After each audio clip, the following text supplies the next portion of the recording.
Le discernement des démons, deuxième partie. Les démons peuvent-ils être délivrés? Dans Jean 6,70 nous lisons, Jésus leur répondit, « N'est-ce pas moi qui vous ai choisi, vous les 12? Et l'un de vous est un démon. » Nous connaissons tous, avec quelle puissance de délivrance, le Seigneur Jésus a accompli son ministère sur terre.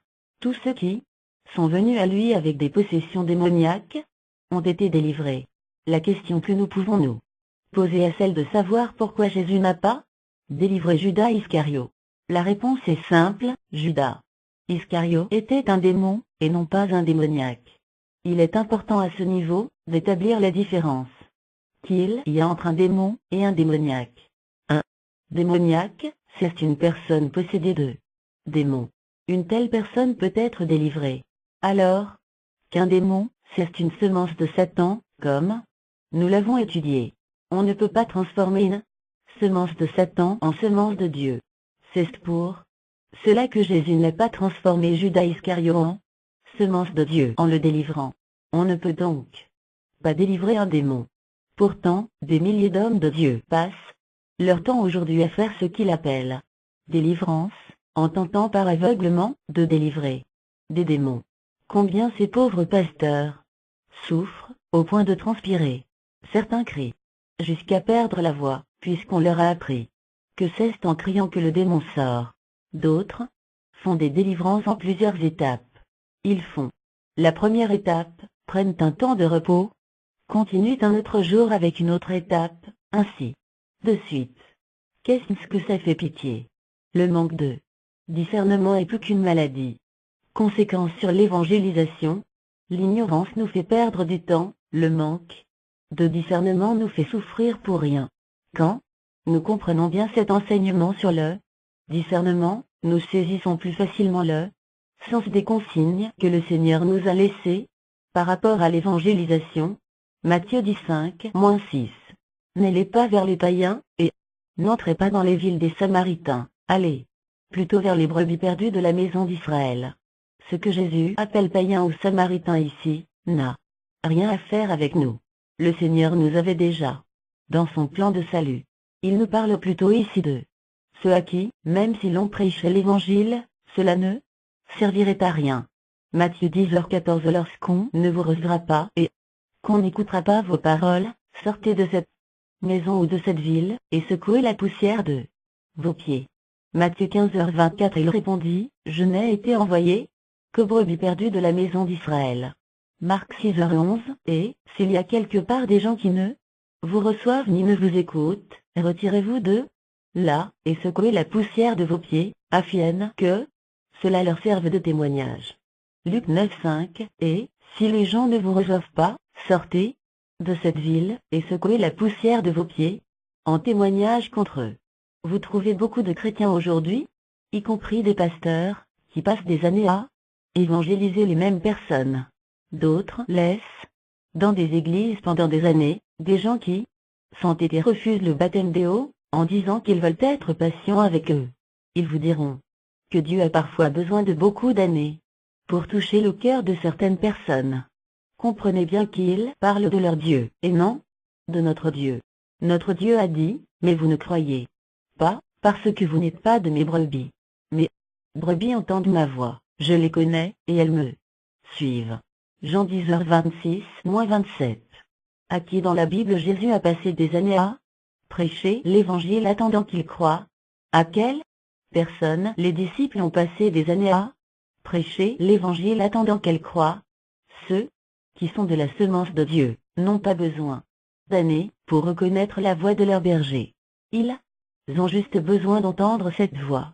Avez-vous vu Jésus une seule fois s'inquiéter par ce que quelqu'un a écouté la vérité et s'est fâché? Parcourez les évangiles. Avez-vous vu Jésus une seule fois changer, soit son message, soit son ton, pour faire plaisir aux gens qui l'écoutaient, ou pour les mettre un peu à l'aise? L'avez-vous vu paniquer quand les gens étaient mécontents d'entendre la vérité? Puisque nous lisons tous la Bible, dites-moi. Je vous invite à méditer avec moi les passages suivants. Matthieu 15:1-14. Alors des pharisiens et des scribes vinrent de Jérusalem auprès de Jésus, et dirent, pourquoi tes disciples transgressent-ils la tradition des anciens? Car ils ne se lèvent pas les mains, quand ils prennent leur repas. Il leur répondit, et vous? Pourquoi transgressez-vous le commandement de Dieu au profit de votre tradition? Car Dieu a dit, honore ton père et ta mère, et celui qui maudira son père ou sa mère sera puni de mort. Mais vous dites, celui qui dira à son père ou à sa mère, ce dont j'aurais pu t'assister est une offrande à Dieu, n'est-ce pas tenu d'honorer son père ou sa mère? Vous annulez ainsi la parole de Dieu au profit de votre tradition. Hypocrite, Ésaïe a bien prophétisé sur vous, quand il a dit, ce peuple m'honore des lèvres, mais son cœur est éloigné de moi.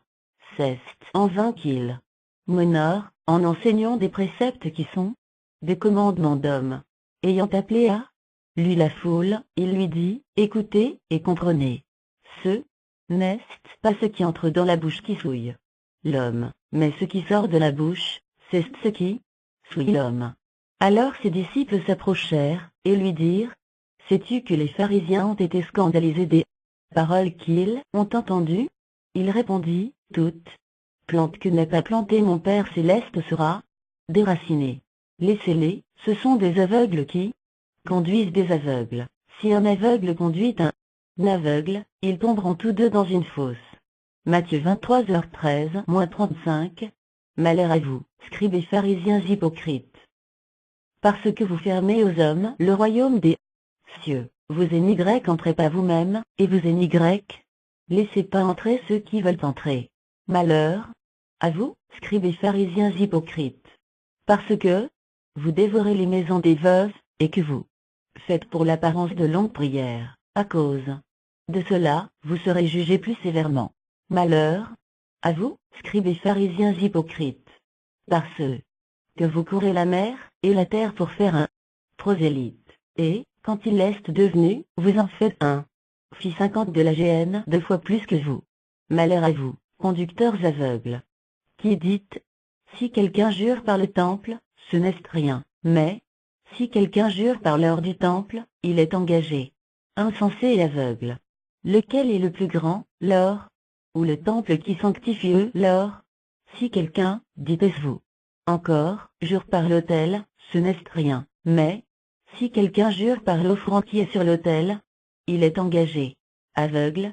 Lequel est le plus grand, l'offrande, ou l'autel qui sanctifie l'offrande? Celui qui jure par l'autel, et par tous ceux qui est dessus. Celui qui jure par le temple jure par le temple, et par celui qui l'habite, et celui qui jure par le ciel jure par le trône de Dieu, et par celui qui est assis. Malheur à vous, scribes et pharisiens hypocrites. Parce que vous payez la dîme de la menthe, de la nette et du cumin, et que vous laissez ce qui est plus important dans la loi, la justice, la miséricorde et la fidélité, c'est là ce qu'il fallait pratiquer, sans négliger les autres choses. Conducteurs aveugles, qui coulez le moucheron, et qui avalez le chameau. Malheur à vous, scribes et pharisiens hypocrites. Parce que vous nettoyez le dehors de la coupe, et du plat, et que dedans, ils sont pleins de rapine et d'intempérance. Pharisiens aveugles, nettoie premièrement l'intérieur de la coupe, et du plat, afin que l'extérieur aussi devienne net. Malheur à vous, scribes et pharisiens hypocrites. Parce que vous ressemblez à des sépulcres blanchis, qui paraissent beaux dehors, et qui, au-dedans, sont pleins d'ossements, de mort, et de toute espèce d'impureté. Vous, de même, au-dehors, vous paraissez juste aux hommes, mais, au-dedans, vous êtes pleins d'hypocrisie et d'iniquité. Malheur à vous, scribes et pharisiens hypocrites. Parce que vous bâtissez les tombeaux des prophètes, et ornez les sépulcres des justes, et que vous dites, si nous avions vécu du temps de nos pères, nous ne nous serions pas joints à eux pour répandre le sang des prophètes. Vous témoignez ainsi contre vous-même que vous êtes les filles 50 de ceux qui ont tué les prophètes. Comblez donc la mesure de vos pères. Serpents, race de vipères. Comment échapperez-vous au châtiment de la géhenne? C'est pourquoi, voici, je vous envoie des prophètes, des sages et des scribes. Vous tuerez et crucifierez les uns, vous battrez des verges les autres dans vos synagogues, et vous les persécuterez de ville en ville, afin que retombe sur vous tout le sang innocent répandu sur la terre, depuis le sang d'Abel le juste jusqu'au sang de Zacharie, fils 50 de Barachi, que vous avez tué entre le temple et l'autel. Marc 10h17-23. Comme Jésus se mettait en chemin, un homme accourut, et se jetant à genoux devant lui, « Bon maître, lui demanda-t-il, que dois-je faire pour hériter la vie éternelle ?» Jésus lui dit, « Pourquoi m'appelles-tu bon? Il n'y a de bon que Dieu seul. Tu connais les commandements, tu ne commettras point d'adultère, tu ne tueras point, tu ne déroberas point, tu ne diras point de faux témoignage, tu ne feras tort à personne, honore ton père et ta mère. » Il lui répondit, « Maître, j'ai observé toutes ces choses dès ma jeunesse. » Jésus, l'ayant regardé, l'aima, et lui dit, « Il te manque une chose. Va, vends tout ce que tu as, donne-le aux pauvres, et tu auras un trésor dans le ciel. Puis, viens, et suis-moi. » Mais, affligé de cette parole, cet homme s'en alla tout triste, car il avait de grands biens. Jésus, regardant autour de lui, dit à ses disciples, qu'il sera difficile à ceux qui ont des richesses d'entrer dans le royaume de Dieu. Jean 6h23-26.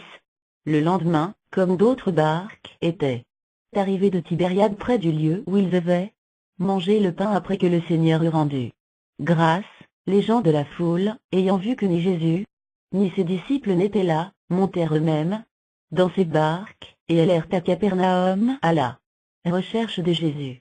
Et l'ayant trouvé au-delà de la mer, ils lui dirent, « Rabbi, quand es-tu venu ici ?»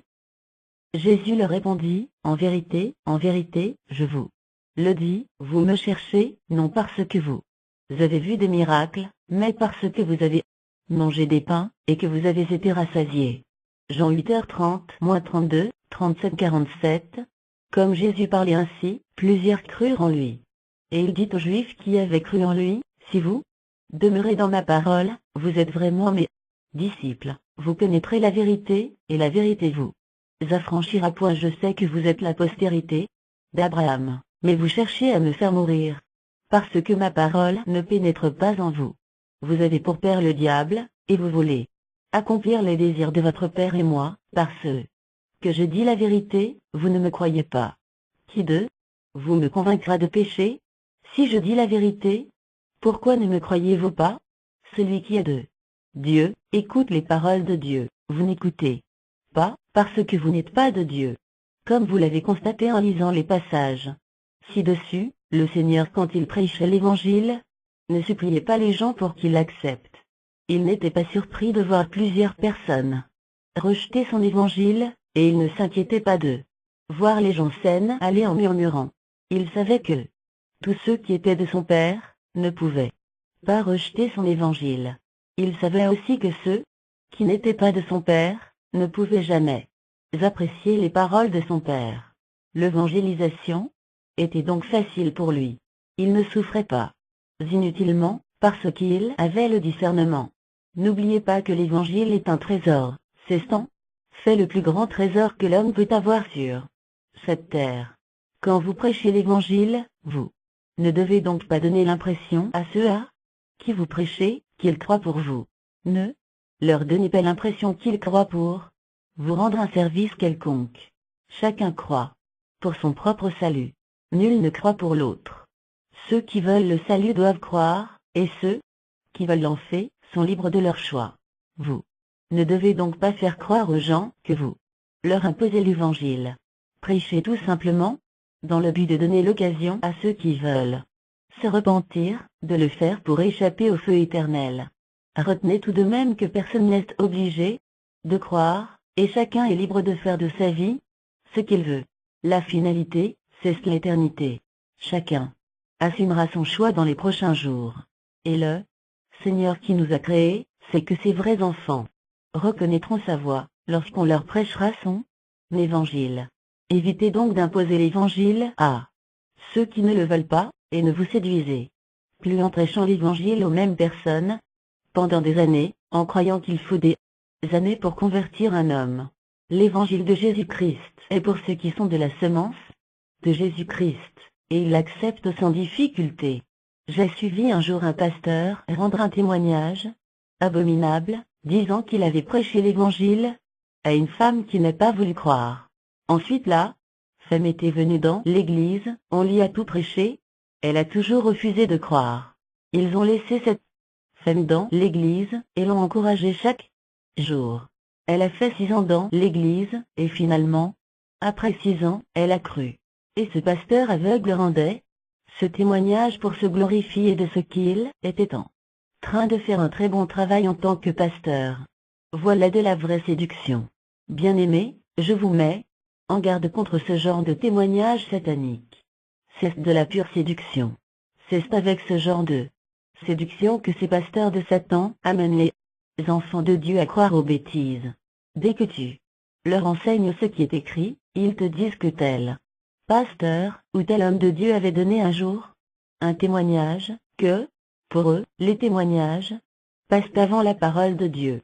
Je finirai encore par ce merveilleux passage de 2 Jean 11, prenez garde à vous-même, afin que vous ne perdiez pas le fruit de votre travail, mais que vous receviez une pleine récompense. Quiconque va plus loin et ne demeure pas dans la doctrine de Christ n'a point Dieu. Celui qui demeure dans cette doctrine a le Père et le Fils. Si quelqu'un vient à vous et n'apporte pas cette doctrine, ne le recevez pas dans votre maison, et ne lui dites pas « Salut », car celui qui lui dit « Salut » participe à ses mauvaises œuvres. Le mot de la fienne. Le temps étant fienne venu bien-aimé, où vous verrez de nouveau la différence entre le juste et le méchant, entre celui qui sert Dieu et celui qui ne le sert pas. Malachie 3h18. La trompette étant sur le point de sonner, le Seigneur est en train de purifier son épouse, et de la préparer pour le grand jour, pour ce jour glorieux. Tous ceux qui sont de la semence de Dieu sont en train de se réveiller, ils sont en train de se préparer pour la rencontre avec leur maître. Ce faisant, tous sont en train de fuir la séduction qui se pratique et se vit chaque jour dans des assemblées et églises apostates, dans les églises fondées sur la cupidité et la fausse doctrine. Ne soyez pas étonnés si pendant que vous vous réveillez, pendant que vous vous révoltez contre l'abomination qui se pratique en plein jour dans le milieu des chrétiens, d'autres autour de vous sont plutôt à l'aise dans ces structures sataniques et combattent activement la vérité. Cela ne devrait pas vous surprendre, puisque le Seigneur nous l'a dit. Ce sont des ouvriers de l'iniquité, ce sont des filles 50 de la perdition, ce sont des méchants. Ils ont tous l'intelligence obscurcie. Ésaïe 6:9-10, et aucun d'eux ne peut comprendre le signal de Dieu, comme le Seigneur nous le révèle. Dans Daniel 12:9-10, il répondit, va, Daniel, car ces paroles seront tenues secrètes et scellées jusqu'au temps de la fienne. Plusieurs seront purifiés, blanchis et épurés. Les méchants feront le mal, et aucun des méchants ne comprendra, mais ceux qui auront de l'intelligence comprendront. Beaucoup de frères m'ont repris en disant que c'est par cet enseignement que je devais commencer. Et je sais que beaucoup parmi vous vont me demander, pourquoi ce n'est que maintenant que je vous donne ces enseignements-ci. Bien-aimés, comme je l'ai mentionné au début de cet enseignement, le combat n'a pas été facile. Quand on engage un travail comme celui-ci, qui dénonce les œuvres du diable sous tous les aspects, Satan ne se laisse pas faire. C'est pourquoi vous devez beaucoup prier pour nous. Vous, vrais enfants de Dieu, si vous voulez voir le travail de Dieu avancer, vous devez constamment jeûner et prier pour les quelques rares hommes de Dieu qui veulent encore servir Dieu sans compromission, et qui exposent leur vie en s'engageant sur le chemin de la vérité. Car nous ne falsifions point la parole de Dieu, comme font plusieurs, mais c'est avec sincérité, mais c'est de la part de Dieu, que nous parlons en Christ devant Dieu. 2 Corinthiens 2h17. Satan et ses agents se sont acharnés contre moi, pour que ce travail ne soit jamais fait, pour que cet enseignement ne vous soit jamais disponible. Mais si, dans leur orgueil, ils peuvent se déclarer forts devant nous dans notre humilité, nous pouvons les déclarer faibles devant notre Maître Jésus-Christ. N'est-il pas écrit que celui qui est en nous est plus grand que celui qui est dans le monde? 1 Jean 4:4. Bien-aimés, Pour finir cet enseignement, je bénis encore le Seigneur Jésus-Christ pour sa grande fidélité. C'est en toute assurance que je peux dire, comme notre frère Job, mais je sais que mon Rédempteur est vivant, et qu'il se lèvera le dernier sur la terre. Job 19h25. Que la grâce soit avec vous tous qui appartenez à notre Seigneur Jésus-Christ. Amen.